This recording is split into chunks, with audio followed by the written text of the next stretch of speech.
Medium మరి మీద ఒక అవకాశం లేకుండా మరి ఇంగ్లీష్ భాష నేర్చుకునే అవకాశం లేనప్పుడు మరి మార్గం ఏంటి? అంటే మీ పిల్లలు, మీ మనవాళ్ళు, మీ మనవరాళ్ళు వాళ్ళందరూ మరి ఇంగ్లీష్ మీడియం చదువుకోవాలి. మరి వాళ్ళందరూ మరి కార్పొరేట్ కాలేజీల్లో ఇంకొక మరి పెద్ద పెద్ద స్కూళ్ళలో మరి పెద్ద బడుల్లో వాళ్ళు చదవాలి. పేద బడులు చదువుతున్న వాళ్ళు మాత్రం తెలుగు భాషను కాపాడే బాధ్యత వాళ్ళు తీసుకోవాలి. బడుగు బలహీన వర్గాలు, దళిత వర్గాల వారు వీళ్ళే తెలుగు భాషను కాపాడే బాధ్యత తీసుకోవాలి. వీళ్ళు ఇంగ్లీష్ నేర్చుకోవాల్సిన అవసరం లేదా? ఈరోజు జగన్మోహన్ రెడ్డి గారు ఈ యొక్క టోఫెల్ ఈ ఏదైతే ఈ లాంగ్వేజ్ నేర్చుకునే మరి మాడ్యూల్స్ ఉన్నాయో ప్రైమరీ లెవెల్కు 3 నుంచి 5వ తరగతి వరకు, 6 నుంచి 10వ తరగతి వరకు జూనియర్ లెవెల్, ఈ విధంగా చక్కగా మాడ్యూల్స్ పెట్టుకొని చేస్తూ ఉంటే వాళ్ళకు నేర్పించే కార్యక్రమం చేస్తూ ఉంటే అంతర్జాతీయ ప్రమాణాలతోటి ఒక నాణ్యమైన విద్యను మరి ముఖ్యంగా పేద ప్రజలు, ముఖ్యంగా బడుగు బలహీన వర్గాలకు చెందినటువంటి విద్యార్థుల్లో ఆత్మవిశ్వాసాన్ని, ఆత్మస్థైర్యాన్ని పెంపొందించే కార్యక్రమం చేస్తూ ఉంటే దాన్ని కూడా అడ్డుదగలడం ఎంతవరకు కరెక్ట్? మరి ఏమనుకోవాలి? మరి దీన్ని మీరు పేద ప్రజలకు అనుకూలమా, వ్యతిరేకమా? ప్రభుత్వ బడులను పటిష్టం చేయడానికి మీరు పూనుకున్నారా, నిర్వీర్యం చేయడానికి మరి పూనుకున్నారా? ఈ విషయం ఖచ్చితంగా ఈ రాష్ట్ర ప్రజలందరూ గమనిస్తున్నారనే విషయాన్ని కూడా మీరు ఈ టీడీపీ కూటమి ప్రభుత్వం ఒకసారి ఆలోచన చేయాలని చెప్పి కూడా నేను మనవి చేస్తా ఉన్నాను.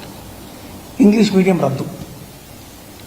ఇక ఇంగ్లీష్ మీడియం మరి గురించి ఈరోజు మరి అంత రాష్ట్ర ప్రజలందరూ కూడా ఏ విధంగా వైసీపీ ప్రభుత్వం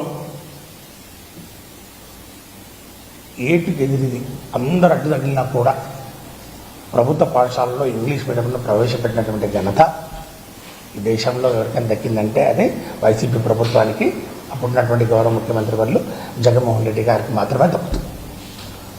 ఈ ఇంగ్లీష్ మీడియం వ్యతిరేకించిన పెద్దలంతా మళ్ళీ ఆ రోజు మరి ఏం చేయలేని పరిస్థితుల్లో మరి ఇప్పుడు మళ్ళీ వాళ్ళ అధికారంలోకి వచ్చిన తర్వాత దాన్ని మళ్ళీ అడ్డుకునే ప్రయత్నం చేసినటువంటి పరిస్థితి ఒకటి గమనిస్తూ ఉన్నాం. ఇది ఇంగ్లీష్ మీడియం మీద రద్దు చేసే మరి ఆలోచనలు వాళ్ళు చేస్తుంటే మాత్రం చాలా చాలా మరి దుర్మార్గం. దీన్ని ఖచ్చితంగా మేము ప్రతిఘటిస్తాం.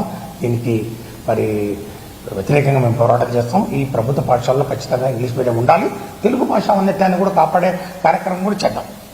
ఈ రెండు కూడా సమానంగా పోతూ అందరికీ ఉపయోగపడే విధంగా, ముఖ్యంగా భవిష్యత్తులో ఈరోజు మరి ఇంటర్నేషనల్ లెవెల్లో పోటీ ప్రపంచంలో నిలదొక్కుకోవాలంటే ఈ విధంగా మరి ఒక plan of action, CBSE syllabus కానివ్వండి, ఐబీ సిలబస్ కానివ్వండి, ఐసిఎస్ఈ సిలబస్ కానివ్వండి, ఇవన్నీ కూడా ప్రభుత్వ పాఠశాలలో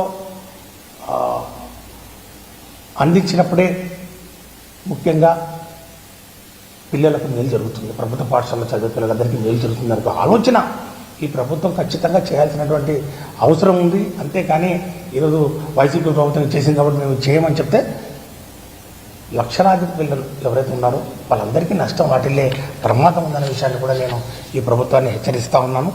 ఇక కనబడి నాడు నేడు ఇందులో ఏమి వాళ్లకు బాధ అనిపించిందో, వాళ్ళకి ఇందులో ఏం కష్టంగా అనిపించిందో నాకు అర్థం కాలేదు.